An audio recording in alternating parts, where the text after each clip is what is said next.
সবাই। আশা করছি তোমরা সবাই খুব ভালো আছো এবং সুস্থ আছো। আমি আমার পরিবারও আছি মোটামুটি ভালো।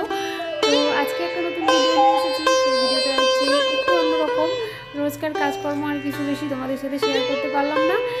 একদম দুপুরবেলা চলে এসেছি স্নান টান করে, আর ওদিকে দেখলে পুজোটাও দিয়ে দিয়েছে। আর এদিকে দেখো, এটা হচ্ছে আমাদের গাছের মোচা, তোমাদের সাথে শেয়ার করলাম। ছোট্ট একটা মোচা হয়েছিল, তো কেটে আনা হয়েছে, এখন রান্না হয়নি। আর আমরা একটু বেরোবো, তো সেই জন্য দুপুরবেলার খাওয়া দাওয়াগুলো কমপ্লিট হয়ে গেছে। কী রান্না করেছিলাম সেটা তোমাদেরকে দেখানো হয়নি, খুব মানে তাড়াতাড়ির মধ্যে আছি। তো খাওয়া দাওয়া কমপ্লিট হয়ে গেছিলো, তো সেই বাসনগুলো ছিল, ভাবলাম বাসনগুলো ধুয়ে রেখে তারপর রেডি হব। তো বাসনগুলো সেই জন্য ধুয়ে নিচ্ছি, আর তারপরে আমরা সবাই মিলে বেরোবো। তো কোথায় যাব সেটা অবশ্যই তোমরা ভিডিওটা দেখলে জানতে পারবে।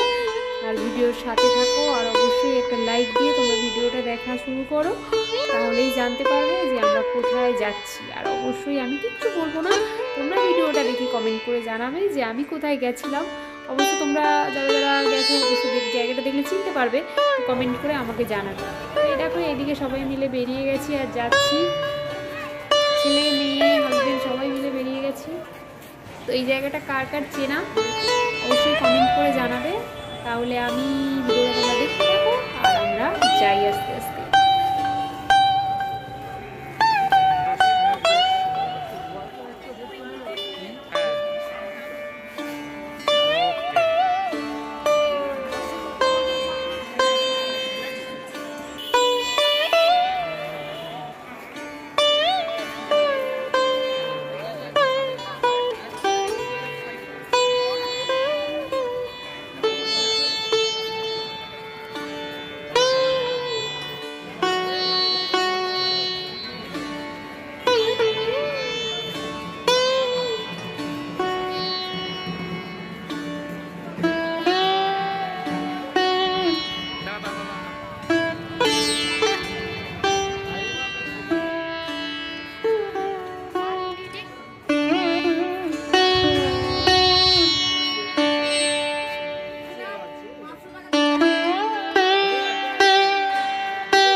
চিনতে পেরেছো অবশ্যই কিন্তু আমাকে কমেন্ট করে জানাবে। তো আমাদের ঘোরাঘুরি প্রায় শেষ হয়ে গেছে, তো এখন খিদে পেয়ে গেছে, তাই ভাবলাম চলো একটু কিছু খেয়ে নেই। খুব খিদে পেয়ে গেছে, দুপুরবেলা যাওয়ার তাড়ায় খাওয়া দাওয়া ঠিকঠাক করতে পারিনি। মানে ওই তাড়াহুড়ো কোথায় যাওয়ার একটা টেনশন থাকলে না, তখন খাওয়া দাওয়া করা যায় না ঠিকঠাক। তো খুব খিদে পেয়ে গেছিলো, তো বললো চলো তাহলে সন্ধ্যাবেলা এখানে এই রেস্টুরেন্টে ঢুকে একটু কিছু খেয়ে। আজকের ভিডিওটা তোমাদের কেমন লাগলো অবশ্যই কমেন্ট করে জানাবে বন্ধুরা। তো চলো আজকে এই পর্যন্তই, দেখা হবে আবার একটা নতুন ভিডিওতে। সবাই ভালো থাকবে, সুস্থ থাকবে, সাবধানে